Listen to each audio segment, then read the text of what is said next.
Hello students, welcome to biology class. I am Neetu Sharma, your biology teacher. Today we are going to continue our revision of chapter 6, that is life process. In the last session we have studied about the steps involved in photosynthesis process that occurs in the leaves or young green stem of plants. Here we will discuss about the mechanism of photosynthesis, how these three different steps occurs in plant. Okay, this process is divided into two reactions. We divide it into two reactions. One is light reaction,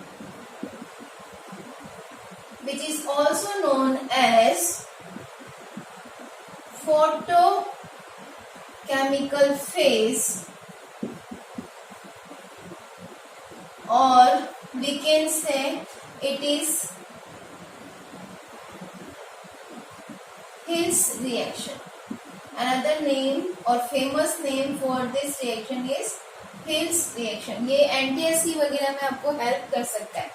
ठीक है, अब इसमें होता क्या है? It occurs thylakoid of chloroplast. ठीक है, chloroplast में थैलिकॉइड स्ट्रक्चर है जिसके मेम्ब्रेन में क्लोरोफिल पिगमेंट प्रेजेंट होता है, जो कि लाइट सेंसिटिव है, सनलाइट की लाइट को एब्जॉर्ब करता है और एक्टिव हो जाता है. इसका काम होता है फिर फर्दर स्टेप प्रोसीड करना. ठीक है, तो सबसे पहले जो स्टेप हो रही थी वो क्या थी? Activation of chlorophyll. ठीक है, और ये हो रही थी due to sunlight. That means all these reactions are light dependent reaction and occurs only in the presence of light. Okay. Second step देख लेते हैं हम, वो क्या था? Photolysis of water.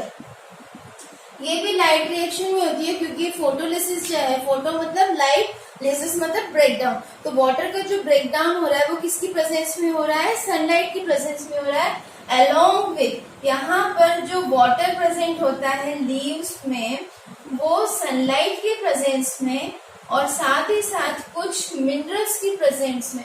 मिनरल्स जैसे कि मैग्नीज हो गया, क्लोरीन हो गया या फिर कैल्शियम हो गया, इसकी प्रेजेंस में ये वाटर टूट जाता है into oxygen and hydrogen along with the liberation of free electrons. ठीक है, तो यहाँ पे जो नई प्रोडक्ट बन रहा है वो क्या बन रहा है बच्चों? 4 हाइड्रोजन आयन बन रहा है प्लस 4 इलेक्ट्रॉन का रिमूवल हो रहा है. साथ ही साथ जो मेन प्रोडक्ट बन रहा है वो बन रहा है ऑक्सीजन. तो वाटर के, ये वाटर है, वाटर के फोटोलिसिस से हमें कौन सा प्रोडक्ट मिल रहा है? ऑक्सीजन मिल रहा है. तो यहाँ पे ऑक्सीजन बन रहा है. ऑक्सीजन या यो कहेंगे सिंथेसिस हो रहा है यहाँ पे. ठीक है, तो कई बार क्वेश्चन पूछ लिया जाता है फोटोसिंथेसिस में ऑक्सीजन का जो फॉर्मेशन है वो किस रॉ मटेरियल के कारण हो रहा है? तो वो हो रहा है वाटर के कारण. आप सबको पता है फोटोसिंथेसिस के रॉ मटेरियल दो ही हैं, वाटर एंड कार्बन डाइऑक्साइड, जिनकी प्रेजेंस के बिना फोटोसिंथेसिस पूरी नहीं हो सकती. तो वाटर से ऑक्सीजन का फॉर्मेशन होता है. और कहाँ होता है? लाइट रिएक्शन में होता है. अब हम देखते हैं कि डार्क रिएक्शन क्या होता है. डार्क रिएक्शन बेटा, इसका जो थर्ड स्टेप है फोटोसिंथेसिस का, वो क्या था? Reduction of carbon dioxide. तो वो प्रोसेस होती है डार्क रिएक्शन. ठीक है, तो ये फेज हो गया आपका लाइट रिएक्शन, जो कि थैलेकॉइड में हो रहा है. अब हम नेक्स्ट देखते हैं डार्क रिएक्शन. डार्क रिएक्शन इसलिए हम कह रहे हैं इसको क्योंकि ये लाइट इंडिपेंडेंट रिएक्शन है. लाइट इंडिपेंडेंट रिएक्शन, इसको लाइट की आवश्यकता नहीं है, इसलिए ये रात में भी हो सकता है और दिन में भी हो सकता है. बिना इसका लाइट का कोई काम नहीं है यहाँ पे. ठीक है, इस रिएक्शन को ब्लैकमैन्स रिएक्शन भी कहा जाता है. इस रिएक्शन को ब्लैकमैन्स रिएक्शन भी कहा जाता है. और इसमें जो भी प्रोसीजर इन्वॉल्व होते हैं वो सारी प्रोसीजर केल्विन साइकिल के नाम से जानी जाती है. ये जो पाथवे है पूरा, इसको क्या कहते हैं, केल्विन साइकिल कहते हैं। ठीक है, अब इसमें हो क्या रहा है वो ध्यान दीजिए। वाटर का फोटोलिसिस हो रहा था, यहाँ पे मैं साइड में एक बार लिख के बता देती हूँ। वाटर का फोटोलिसिस हो रहा था, उसमें ऑक्सीजन बन रहा था, 4 हाइड्रोजन आयंस बन रहे थे और 4 इलेक्ट्रॉन्स वहां पे लिबरेट हो रहे थे। ये हाइड्रोजन और इलेक्ट्रॉन ये हेल्प करते हैं एसिमिलेटरी पावर बनाने में। इनके कारण क्या बनता है, एसिमिलेटरी पावर बनती है। एसिमिलेटरी पावर में 2 एनर्जी रिलेटेड कंपोनेंट होते हैं, जैसे कि NADPH और ATP। ATP सबको पता है एनर्जी करेंसी है, एनर्जी लिबरेट होता है इसकी ब्रेकडाउन से। एडिनोसाइन ट्राइफॉस्फेट, तो एडिनोसाइन ट्राइफॉस्फेट कैसे बनेगा और NADPH कैसे बनेगा, तो इसके लिए हमें इन 2 चीजों की जरूरत पड़ती है जो कि डायरेक्ट रिएक्शन में होती है। ये जो 2 चीजें हैं, हाइड्रोजन आयन जिसे हम प्रोटॉन भी कहते हैं, और ये तो आप सबको पता ही है ये इलेक्ट्रॉन है। ठीक है, तो ये प्रोटॉन और ये इलेक्ट्रॉन NADPH और ATP के फॉर्मेशन में हेल्प करते हैं। और यहाँ का जो हाइड्रोजन है फिर ये कार्बन डाइऑक्साइड के रिडक्शन में हेल्प करता है। तो इतने डीप में आपको अगर नहीं समझ में आना तो सिर्फ इतना समझ लीजिए कि जो फोटोलिसिस हो रहा है वाटर का, उससे ऑक्सीजन लिबरेट हो रही है और हाइड्रोजन और इलेक्ट्रॉन जो लिबरेट हो रहे हैं, प्रोटॉन और इलेक्ट्रॉन जो लिबरेट हो रहे हैं, वो NADPH और ATP के फॉर्मेशन में हेल्प करते हैं, जो कि कार्बन डाइऑक्साइड को रिड्यूस करके ग्लूकोज का फॉर्मेशन करने में हेल्प करते हैं। अब ये आप समझ लीजिए कैसे हो रहा है, NADPH कैसे हो रहा है। सबसे पहले तो हम ATP की बात करते हैं।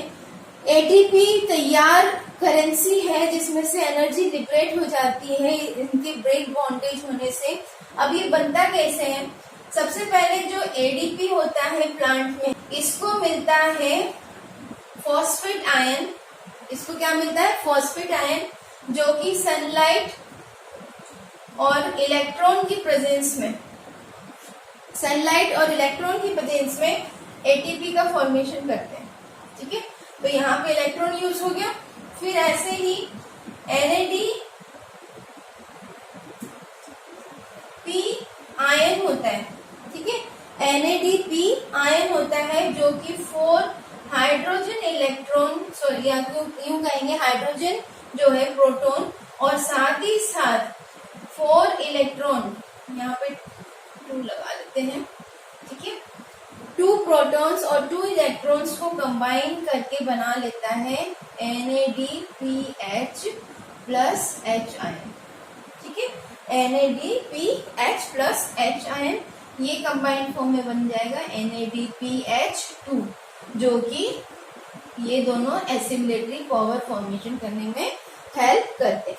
अब ये क्या करेंगे, ये जाके कार्बन डाइऑक्साइड में रिएक्ट करेंगे। अब कार्बन डाइऑक्साइड सीधे सीधे रिएक्ट नहीं होगा, उसको भी किसी और माध्यम से रिएक्ट किया जाएगा। तो ये जितनी भी पाथवे यहाँ फॉलो हो रही है, ये क्या कहला रही है, केल्विन साइकिल कहला रही है। अब यहाँ इसके बाद क्या होगा, अब यहाँ एसिमिलेटरी पावर बन गई है, इसके बाद प्रोसेस शुरू होती है स्ट्रोमा में। स्ट्रोमा क्या है, मैट्रिक्स है। ठीक है, क्लोरोप्लास्ट का मैट्रिक्स होता है इन स्ट्रोमा, ये क्लोरोप्लास्ट का मैट्रिक्स होता है। यहाँ पे क्या होगा, यहाँ पर RUBP राइबुलोज बाइफॉस्फेट ये कंपोनेंट प्रेजेंट होता है, जो कि कार्बन डाइऑक्साइड के साथ रिएक्ट करेगा और बना देगा PGA। PGA का मतलब है फॉस्फोग्लिसरिक एसिड। क्या बना देगा, फॉस्फोग्लिसरिक एसिड। और यहाँ पे 2 मॉलिक्यूल्स ऑफ फॉस्फोग्लिसरिक एसिड बनके तैयार होंगे। ये फर्स्ट स्टेप है। सेकेंड स्टेप में क्या होगा, जो फॉस्फोग्लिसरिक एसिड है वो किसके साथ रिएक्ट करेगा, वो एसिमिलेटरी पावर के साथ रिएक्ट करेगा। एसिमिलेटरी पावर कौन कौन से थे, NADPH2 प्लस ATP, इनके साथ रिएक्शन होगा और ये फॉर्म कर देगा फिर ग्लूकोज C6H12O6। ठीक है, अब ये रिड्यूस हो जाएगी, यहाँ का H रिड्यूस होगा जो कि PGA को फर्दर रिड्यूस करेगा। ठीक है, तो ये बना लेगा, साथ में वापस से NADP आयन बन जाएगा।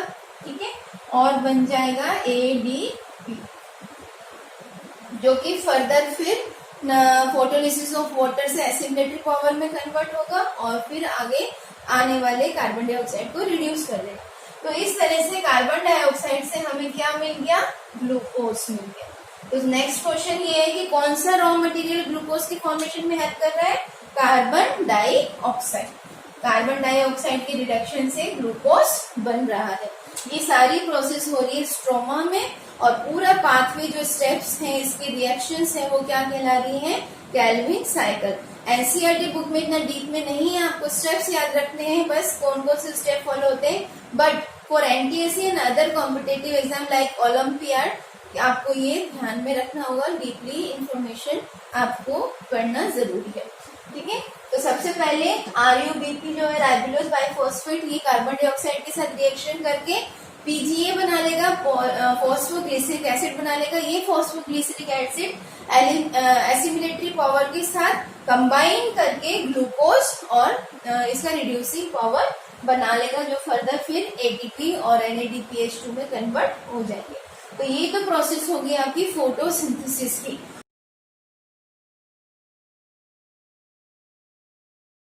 अब फोटोसिंथेसिस किन किन चीजों पर डिपेंड करता है, कौन कौन से फैक्टर्स हैं जिस पर, factors on which photosynthesis depend.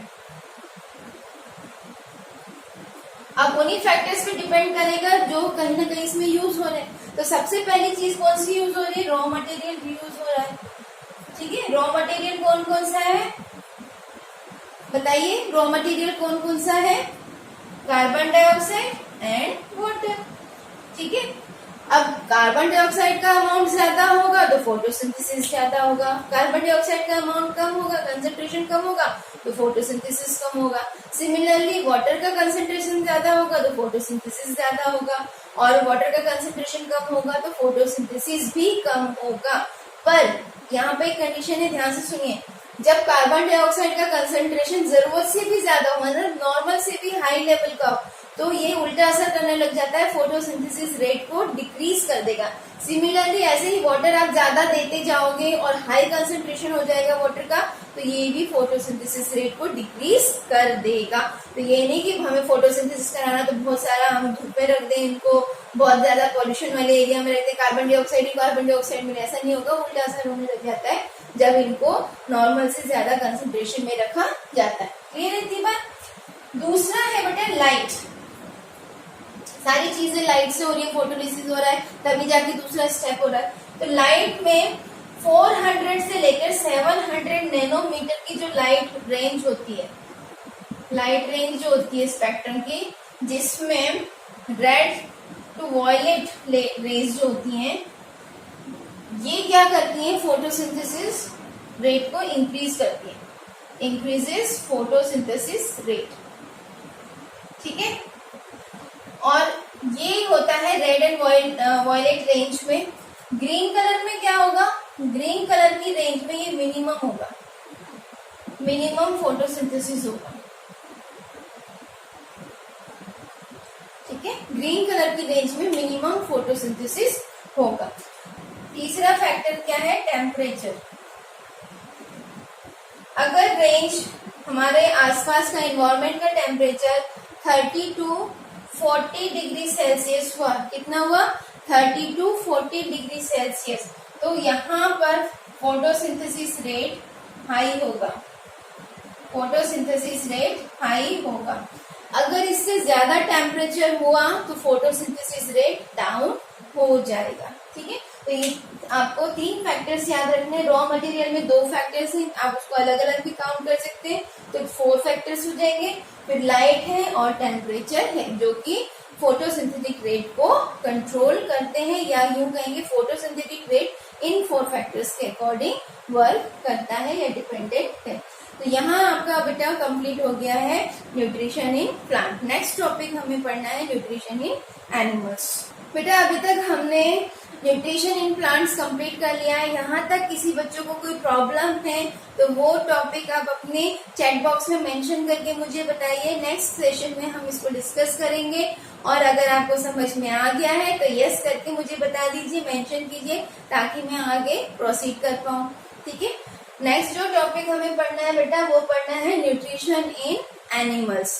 Animals में कैसे हो रहा है, अब मैंने आपको पहले बताया था कि जो एनिमल्स होते हैं वो हेट्रोट्रॉपिक होते हैं। तो यहाँ पे सेप्रोफाइटिक मोड, पैरासाइटिक मोड और holozoic mode of nutrition follow होते हैं। सब एनिमल्स अपने अपने कंस्ट्रक्शन के हिसाब से, अपने अपनी बॉडी सेलुलर अरेंजमेंट के हिसाब से वर्क करते हैं। ठीक है, आपकी एनसीईआरटी बुक में 2 ऑर्गेनिजम्स का मेंशन है एनिमल्स की कैटेगरी में। एक तो है अमीबा जो यूनिसेलुलर ऑर्गेनिज्म है, और दूसरा है ह्यूमन बीइंग जो कि मल्टी सेलुलर ऑर्गेनिज्म है। तो आपको दोनों में किस तरह से न्यूट्रिशन फॉलो हो रहा है वो पढ़ना है। न्यूट्रिशन की प्रोसेस क्या होती है, intake and utilisation of food, कैसे हम उसको ले रहे हैं और कैसे यूटिलाइज कर रहे हैं, तो हमें यही चीज स्टडी करना है। Nutrition process in animals comprise of 5 steps. First is ingestion. Another one is digestion. Next is absorption. Another one is assimilation. And last one is egestion. ये जो स्टेप्स हैं ये होलोजोइक न्यूट्रिशन में फॉलो हो रही है। All this steps comes under holozoic nutrition. और इसके एग्जाम्पल हमें पढ़ने हैं अमीबा एंड ह्यूमन बीइंग। ठीक है, सबसे पहले हम अमीबा में देखते हैं। बच्चों ध्यान से देखिएगा, अमीबा में क्या होता है। अमीबा एक यूनिसेलुलर इरेगुलर बॉडी का स्ट्रक्चर है, यूनिसेलुलर स्ट्रक्चर है। ठीक है, अब ये एक लिक्विड मीडियम में रहता है। ठीक है, अब इसको अपना फूड लेना है तो इसके पास ना तो प्रॉपर हैंड है ताकि वो फूड को उठा के खा सके, ना प्रॉपर माउथ है कि उसमें वो इंटेक कर सके, ना ही प्रॉपर कोई ऑर्गन है क्योंकि ये खुद ही एक सिंगल सेल से बना हुआ है। तो इसके पास कोई स्पेशलाइज्ड ऑर्गन भी नहीं है कि किस हिसाब से अपना न्यूट्रिशन फॉलो करेगा। तो आप ध्यान से देखिए, मान लीजिए ये अपना मूवमेंट कर रहा है अपनी मीडियम में और नियर बाय इसको कोई फूड मिलता है। ठीक है, इसको नियर बाय कोई फूड मिलता है तो ये क्या करता है, अपने बॉडी के कुछ पार्ट को आगे की तरफ एक्सटेंड करना शुरू कर देता है। मान लीजिए इसके 2 बॉडी के पार्ट ये हैं तो ये क्या करेगा, अपने बॉडी के पार्ट को एक्सटेंड करना शुरू कर देगा और एक्सटेंड करने पे हैंड लाइक स्ट्रक्चर बना लेगा, एक लिम्ब लाइक स्ट्रक्चर बना लेगा। इसको कहते हैं स्यूडोपोडिया। स्यूडोपोडिया, ठीक है। इन स्यूडोपोडिया को ये फूड के आसपास कवर कर लेता है, ठीक है, आगे बढ़ा लेता है और अल्टीमेटली ये क्या करेगा, ये फूड को अपने अंदर स्यूडोपोडिया को ज्वाइन करके अंदर की ओर ले लेगा। इस तरह से ये स्यूडोपोडिया ज्वाइन हो जाएंगे और फूड जो है वो अंदर की ओर आ जाएगा। जैसे ही अंदर की ओर आएगा तो ये मेम्ब्रेन फ्यूज हो जाएंगे एक दूसरे के साथ और यहाँ पर एक फूड वैक्यूल तैयार हो जाएगा। ठीक है, ये फूड वैक्यूल इस अमीबा में तैयार हो जाएगा। ठीक है, अब जो भी काम हो रहा है डाइजेशन का, एब्जॉर्प्शन का, ये फूड वैक्यूल के थ्रू ही होगा। अब अमीबा क्या करेगा, अपने जितने भी डाइजेस्टिव एंजाइम्स हैं, ठीक है, वो किसके अंदर पोर करेगा, वैक्यूल के अंदर पोर करेगा जिस वैक्यूल में फूड प्रेजेंट है। ये जो केमिकल्स होते हैं ये क्या करेंगे, ये सेल के अंदर फूड का डाइजेशन करेंगे। डाइजेशन मतलब होता है breaking up of complex substance into simpler form. तो ये जितना भी कॉम्प्लेक्स मटेरियल होगा फूड में वो सिंपल फॉर्म में टूट जाएगा because of certain special chemicals secreted by amoeba. तो सारा केमिकल्स अमीबा इसके अंदर फूड में वैक्यूल में सिक्रेट कर देगा, जिसके बाद फूड का डाइजेशन स्टार्ट हो जाएगा। तो यहाँ पे 2 स्टेप हो चुकी है बेटा। एक तो हो गया इंजेक्शन जो कि सूडोपोडिया के थ्रू हो रहा है, दूसरा फूड वैक्यूल के अंदर केमिकल्स के द्वारा डाइजेशन शुरू हो गया। अब जब फूड जो है वो डाइजेस्ट हो जाएगा, सिंपल पार्ट्स में कन्वर्ट हो जाएगा, सिंपल फॉर्म में कन्वर्ट है जिसे हम टोनोप्लास्ट भी कहते हैं, वहां से ये एब्जॉर्ब कर लिया जाएगा अमीबा की बॉडी के द्वारा। तो जितना भी डाइजेस्टेड फूड है वो कहाँ एब्जॉर्ब हो जाएगा, ये एब्जॉर्ब होती डाइजेस्टेड फूड वापस से एब्जॉर्ब हो जाएगा अमीबा की बॉडी में। ठीक है, अब यहाँ क्या बचा, यहाँ बचा अनडाइजेस्टेड फूड। ये क्या बचा, अनडाइजेस्टेड फूड। अब एब्जॉर्प्शन हो चुका है, एब्जॉर्प्शन के बाद एसिमिलेशन सेल जो अमीबा है उसकी बॉडी कर लेगी, यूटिलाइज कर लेगी उसको। अब ये जो अनडाइजेस्टेड फूड है ये किसी काम का नहीं है, तो धीरे धीरे ये वैक्यूल कहाँ शिफ्ट होगा, ये पेरिफेरी पे शिफ्ट होता चला जाएगा, और पेरिफेरी पे शिफ्ट होने के बाद यहाँ पर ब्रेकिंग हो जाएगी इनकी सेल मेम्ब्रेन की, और वापस से सूडोपोडिया का फॉर्मेशन हो जाएगा। जो सूडोपोडिया पहले एक्सटेंड हुआ था वो वापस रिटेन होना शुरू हो जाएगा, और इस तरह से जो अनडाइजेस्टेड फूड मटेरियल है उसका बाहर की ओर इजेशन हो जाएगा। ठीक है, वो एक्सपेल आउट हो जाएगा बॉडी से। तो इस तरह से अमीबा में न्यूट्रिशन की 5 स्टेप्स फॉलो करके ये प्रोसेस कंप्लीट हो रही है। ह्यूमन बीइंग के पास वेल डिफाइंड बॉडी पार्ट्स हैं जिसमें हर एक पार्ट के डिफरेंट फंक्शन है, और वो डाइजेशन में, एब्जॉर्प्शन में, एसिमिलेशन में हेल्प कर रहे हैं। ठीक है, तो अब हम देखते हैं ह्यूमन बीइंग में।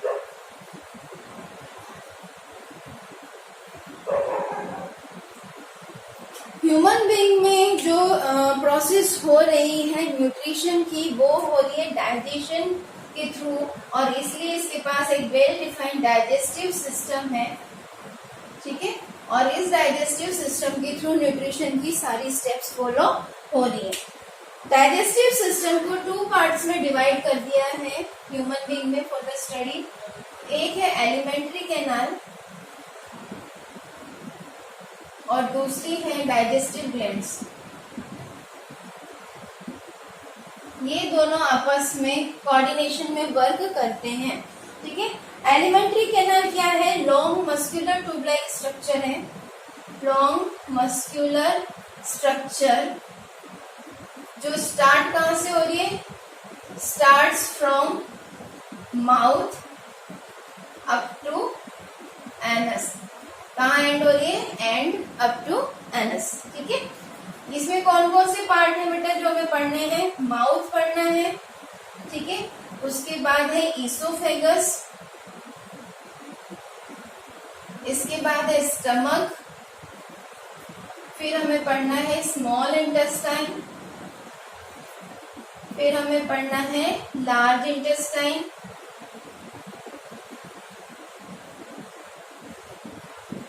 फिर हमें पढ़ना है rectum, and last is anus. ठीक है, तो हमारी जो स्टडी होगी एलिमेंट्री कैनाल की वो इन सब पार्ट्स की होंगी। डाइजेस्टिव ग्लैंड्स की बात करें तो डाइजेस्टिव ग्लैंड शुरुआत से हम एलिमेंट्री कैनाल में जो ग्लैंड्स आ रहे हैं वो देखते हैं। सबसे पहला जो ग्लैंड मिलता है वो है सलाइवरी ग्लैंड जो माउथ में प्रेजेंट होता है।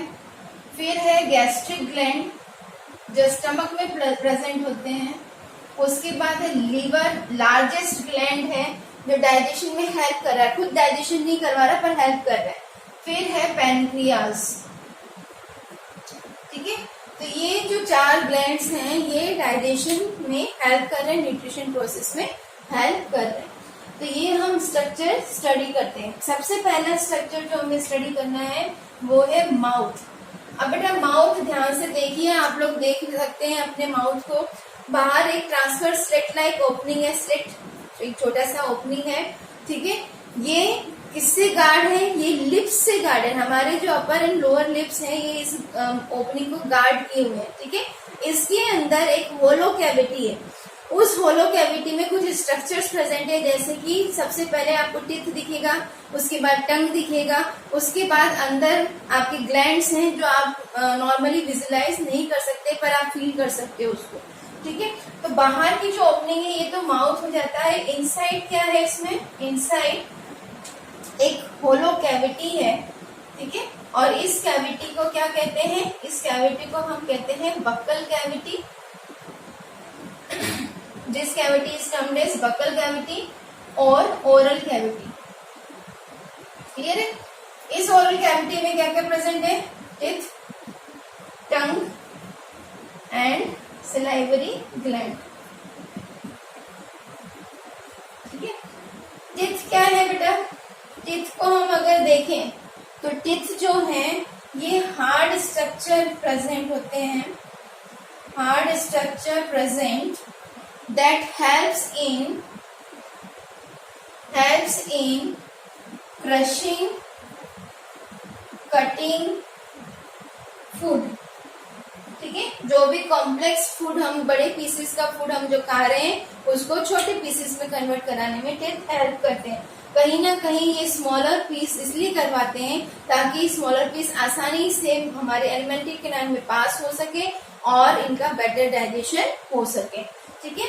टीथ किस टाइप के हैं, क्या नेचर है, वो हम सेपरेटली स्टडी कर लेंगे। फिलहाल हम देखते हैं टंग के बारे में। टंग जो है एक मस्कुलर स्ट्रक्चर है, मस्कुलर होने के साथ साथ ये सेंसिटिव भी है। इसके थ्रू हम टेस्ट को आइडेंटिफाई कर सकते हैं, सेंस कर सकते हैं। तो it is a sense organ, okay. Sensitive है, साथ ही साथ ये फ्री टू मूव है, फ्री टू मूव, इसको मूव करा सकते हैं हम, बट एक पॉइंट पे अटैच्ड है, बट अटैच्ड पोस्टीरियरली, पीछे की तरफ से posteriorly on the lower palate. हमारा जो तलुआ होता है, ऊपर का जो फ्लोर है और नीचे का जो फ्लोर है उसको हम पैलेट कह रहे हैं। तो नीचे के फ्लोर पे पीछे की तरफ पोस्टीरियर साइड में ये अटैच होती है और आगे की साइड में ये फ्री होती है। इसका वर्क क्या होता है, इसका फंक्शन आपको ध्यान रखना है।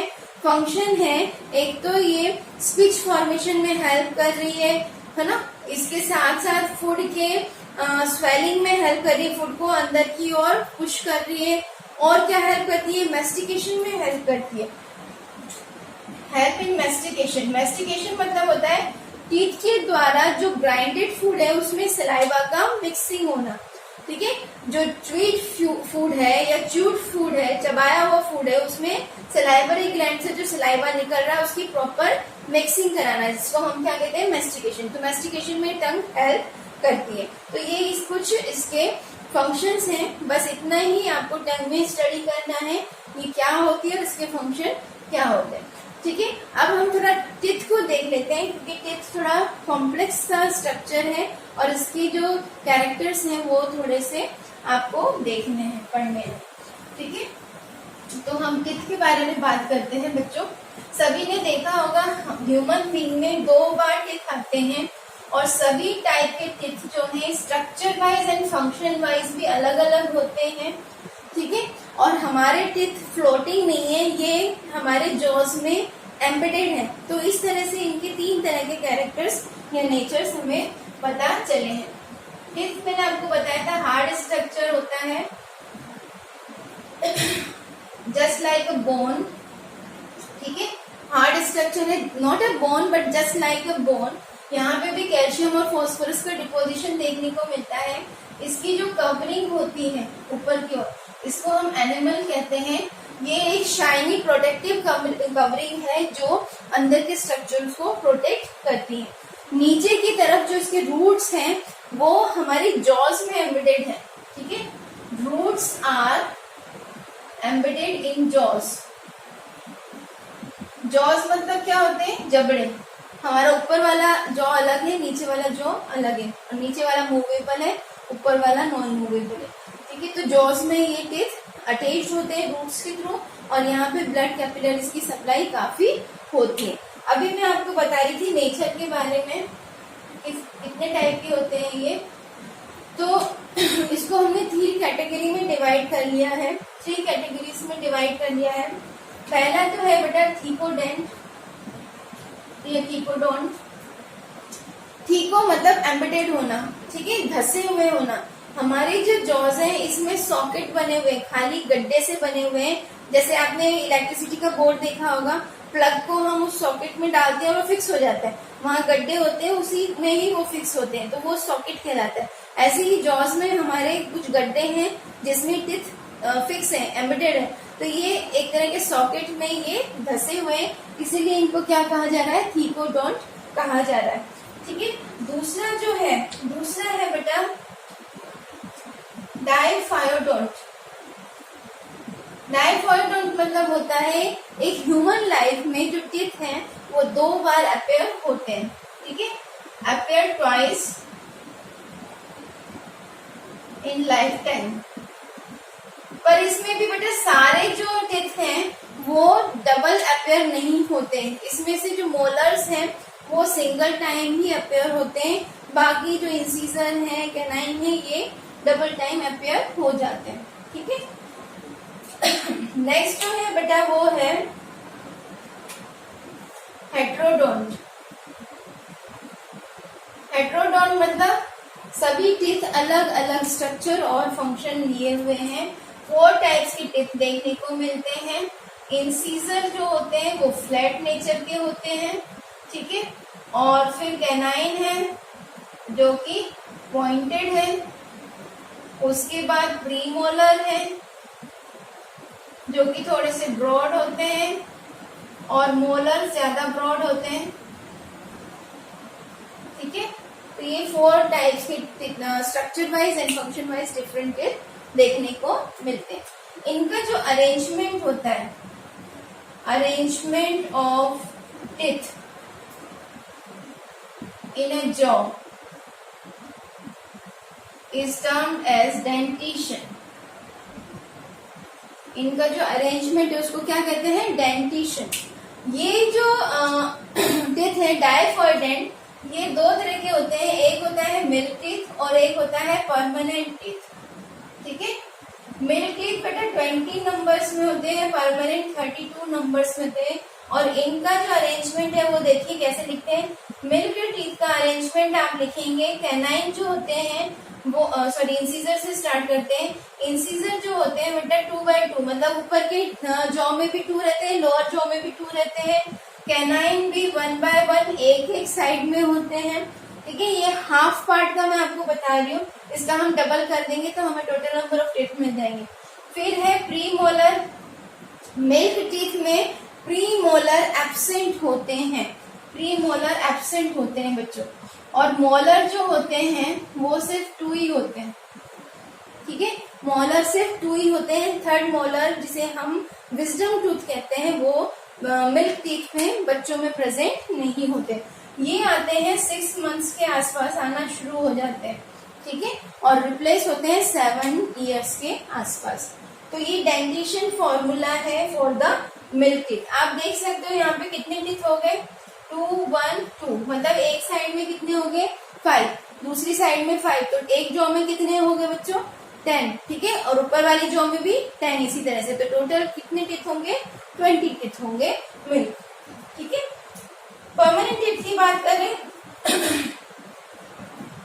परमानेंट टीथ का जो डेंटिशन फॉर्मूला है 7 ईयर के आसपास ही रिप्लेस हो जाते हैं, मिल्क टीथ टूट जाते हैं और उनकी जगह परमानेंट टीथ आ जाते हैं। इसका जो डेंटिशन फॉर्मूला है इसमें भी लगभग सेम सा ही रहेगा। इंसीजर का नंबर, कैनाइन का नंबर भी वही रहेगा 1x1, पर प्रीमोलर जो है वो 2x2 हो जाएंगे। जो यहाँ के जो मोलर हैं वो शेड हो जाते हैं और उनकी जगह नए प्रीमोलर एडल्ट में आने शुरू हो जाते हैं, बड़े बच्चों में आने शुरू हो जाते हैं। उसके बाद मोलर बनते हैं 3x3, जिसमें से 2 मोलर पहले अपेयर होंगे, और इसका जो थर्ड मोलर है, जो थर्ड मोलर टूथ है वो आता है बच्चों 17 to 20 इयर्स के आसपास, जिसे हम क्या कह रहे हैं, इसको हम कहते हैं विजडम टूथ, अक्लदाढ़, विजडम टूथ। ठीक है, तो अगर बात पूछे कि मिल्क टीथ में या बच्चों में कौन से टीथ एब्सेंट होते हैं, तो एक तो प्रीमोलर और एक विजडम टूथ ये एब्सेंट होते हैं चिल्ड्रन में, बिकॉज मिल्क टीथ में ये नहीं होते। तो इस तरह से डेंटिशन फॉर्मूला टीथ का दिया जाता है। क्लियर है बच्चों? इतना यहाँ तक आपको समझ में आ गया हो तो यस करके मेंशन कर दीजिए, सलाइवरी ग्लैंड को हम डाइजेस्टिव ग्लैंड के साथ हम पढ़ेंगे। अभी हम आते हैं एलिमेंट्री कैनाल के दूसरे पार्ट पे। यहाँ तक हमारा बकल कैविटी, जिसे हम ओरल कैविटी भी कहते हैं, ये कंप्लीट हो गया है। इसके बाद जो एसोसिएटेड स्ट्रक्चर है बकल कैविटी पोस्टीरियरली ओपन होता है बच्चों फेरिंग्स में। फेरिंग्स में ओपन होता है। फेरिंग्स एक ट्रायंगुलर शेप स्ट्रक्चर है। यहाँ पर माउथ की नेसल पैसेज की ओपनिंग हो रही है और यहाँ पर 2 ट्यूब लाइक स्ट्रक्चर की भी ओपनिंग आ रही है। एक है फूड पाइप जिसे इसोफेगस कह रहे हैं और एक है विंड पाइप जिसे हम ट्रैकी कह रहे हैं। विंड पाइप के ऊपर एक फ्लैप लाइक स्ट्रक्चर होता है जिसे हम एपिग्लोटिस कहते हैं। फेरिंग्स में नेसल पैसेज और बकल कैविटी की ओपनिंग ओपन हो जाती है, कॉमन पैसेज है। इसके बाद जो फूड है, जो अब हम स्वेलो करते हैं फूड टंग के थ्रू, तो जो इसोफेगस है वो ट्रैकिया पे ऊपर आ जाता है। मान लीजिए ट्यूबलाइक स्ट्रक्चर है, आगे की ओर ट्रैकिया है और पीछे की ओर इसोफेगस है। तो जैसे ही हम स्वेलो करेंगे फूड को, तो जो एपिग्लोटिस है वो ट्रैकिया को ढक लेगा, उसके ऊपर कवर बना लेगा, तो सिर्फ एक फूड पाइप ओपन रहेगी जिसमें वो फूड जाके इंटर कर देगा। ठीक है, तो ये कॉमन ओपनिंग है माउथ की, नेसल पैसेज की, और यहाँ से फूड ट्रांसफर होता है कहाँ पे, इसोफेगस में। फूड की बात कर रही हूँ मैं, तो फूड जाएगा इसोफेगस में। ठीक है, नेक्स्ट जो स्ट्रक्चर हमें पढ़ना है वो है इसोफेगस। इसोफेगस बच्चों 25 सेंटीमीटर लॉन्ग मस्कुलर ट्यूब है। ठीक है, यहाँ पे wave of contraction and relaxation generate होती है। कॉन्ट्रैक्शन एंड रिलैक्सेशन जनरेट होती है, जिसे हम क्या कह रहे हैं, पेरिस्टाल्टिक मूवमेंट। ठीक है, पेरिस्टाल्टिक मूवमेंट। और इसी पेरिस्टाल्टिक मूवमेंट के थ्रू जो फूड पार्टिकल है वो इसोफेगस के अपर पार्ट से लोअर पार्ट तक ट्रांसमिट होता है। यहाँ पे कोई भी डाइजेस्टिव ग्लैंड प्रेजेंट नहीं है, इसलिए यहाँ पे किसी भी तरह का डाइजेशन प्रोसेस नहीं होता है। डाइजेशन स्टार्ट होता है हमारे बकल कैविटी में, because there salivary glands are present in which saliva as digestive juice या डाइजेस्टिव एंजाइम। ओके, तो यहाँ पेरिस्टाल्टिक मूवमेंट के थ्रू जो फूड है वो नीचे की ओर क्या बोलते हैं, ट्रैवल करते हुए आ जाता है। ठीक है, इसके बाद ये इंटर करता है, ये इंटर करता है स्टमक में। स्टमक जो है जे शेप्ड का स्ट्रक्चर है, बैग लाइक स्ट्रक्चर है, मस्कुलर है, हाईली मस्कुलर है। ठीक है, जे shaped bag like muscular structure. ठीक है, इट हैज 3 पार्ट्स। कौन कौन से पार्ट है, एक है कार्डियक, दूसरा है फंडस, तीसरा है पाइलोरिक। अब ये ध्यान दीजिए थोड़ा, जे शेप्ड स्ट्रक्चर है ये इस तरह का। ठीक है, ये वाला एंड इसोफेगस का है, ये स्टमक है, तो स्टमक का ये वाला पार्ट हमारे हार्ट के पास सिचुएटेड है, तो ये पार्ट कहलाता है कार्डियक पार्ट। स्मॉल पार्ट होता है, बहुत लंबा लार्जेस्ट पार्ट जो है स्टमक का वो है फंडस, जहाँ पे मेन डाइजेशन की प्रोसेस होती है, यहीं पे डाइजेस्टिव ग्लैंड्स प्रेजेंट है। इसके बाद ये जो लास्ट वाला पार्ट है दैट इज पाइलोरिक। ठीक है, जो कि स्मॉल इंटेस्टाइन से जुड़ता है। क्लियर है, जहां पर इसोफेगस और स्टमक की ज्वाइनिंग हो रही है, कनेक्शन हो रहा है, जंक्शन है, वहां पे कुछ स्पेशलाइज्ड मसल होते हैं जिसे कहते हैं स्फिंक्टर मसल। ये स्फिंक्टर मसल एक तरह से वॉल्व का काम करते हैं और फूड के बैकवर्ड फ्लो को रोकते हैं। अब एक बार फूड इंटर हो जाता है स्टमक में तो वापस से इसोफेगस में नहीं जाएगा until unless force is applied. ठीक है, तो सिमिलरली यहाँ पे भी पाइलोरिक और स्मॉल इंटेस्टाइन के जो जंक्शन पॉइंट है वहां पे भी पाइलोरिक स्फिंक्टर प्रेजेंट होते हैं, जो कि बैकवर्ड फ्लो फूड के होने से रोकते हैं। ठीक है, ये स्फिंक्टर कहलाता है कार्डियक स्फिंक्टर या इसोफेजियल स्फिंक्टर, और ये स्फिंक्टर कहलाता है पाइलोरिक स्फिंक्टर। ये हो गया आपका स्टमक का पार्ट, ठीक है। अंदर से होलो स्ट्रक्चर है, अंदर की जो लाइनिंग है उसमें बहुत सारे मॉडिफाइड सेल्स हैं, ग्लैंड्स हैं जो कि डाइजेशन में हेल्प करते हैं।